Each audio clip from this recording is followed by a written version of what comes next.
Looking at the FX space, we did see some substantial selling for the US dollar in the wake of what looked like a pretty catastrophic result in terms of the Trump presidency. However, we've actually seen a lot of these moves unwound. Now, it's an interesting one because the US dollar wasn't necessarily sold across the board. Bear in mind that we had the likes of the Mexican peso, obviously, really getting hammered. And also, we did see some substantial moves in terms of some of those commodity currencies, the likes of the Australian dollar and Canadian dollar, were taking a hit as we saw some of those commodities come off, most notably oil prices really coming off quite heavily.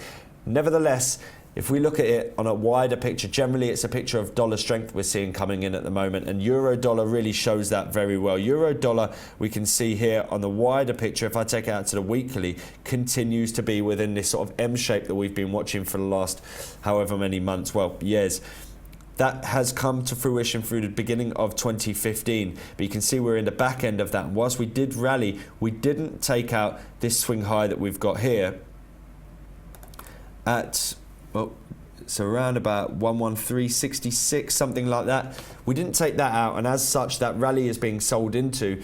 It looks like a deep retracement as opposed to a reversal. And certainly, if we look in terms of the daily time frame, we can see that we are clearly moving in a very bearish direction, and this 108.51 is going to be really crucial here. We've talked in the past about the potential for a break back down to your 107s and the like, 105.20 being the bottom of this big M shape, but it looks like we're going to break towards 108.51. If we break below that, that continues the trend of lower highs, lower lows, and that points towards further losses to come. So the downtrend for euro dollar is not over, and it does look like we're likely to head back towards this 108.51. How we react to that level is going to be really telling. We break through it, and it looks like this downtrend is going to be set to continue.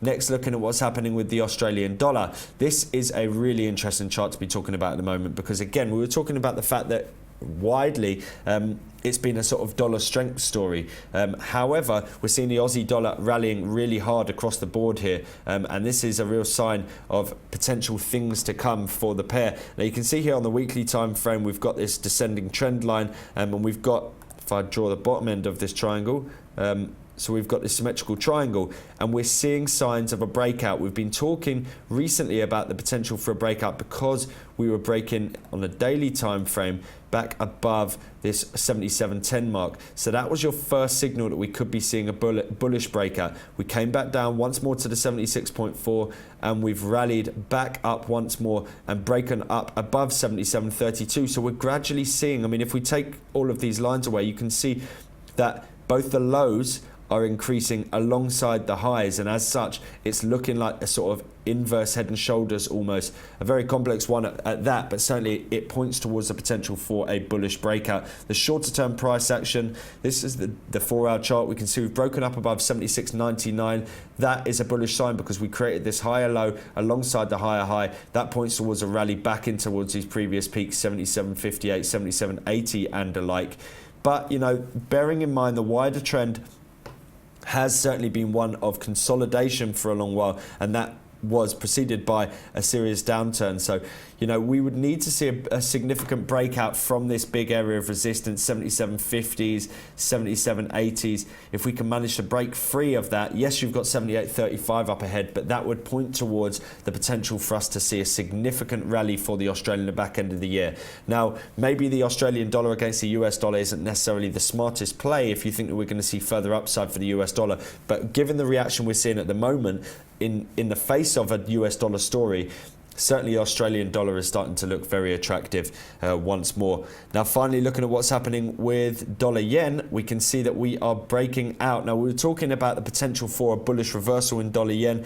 This downtrend since the beginning of 2016 was negated with not only the trend break, but crucially the break up above 104.32. Certainly yesterday was a bit of a shocker. We saw this massive sell-off, but it came straight into the 76.4 retracement and subsequently rallied. We ended up in the green, and now this brings even more likeliness that we are actually seeing a bottom for this pair. Of course, people move into the yen where they're worried, and people seem to not be worried anymore. You know, people are moving away from the Japanese yen, they're moving into the dollar, and we're seeing substantial upside for the pair, which brings about the potential for a bullish reversal for the back end of the year. 107.46 is the next really interesting resistance level to be looking out for. The 1 hour chart looks something like this. As long as we don't break below 105, then it looks like we're going to be set to continue on this bullish trajectory that has been instigated since the lows that we saw around about 4 or 5 in the morning yesterday.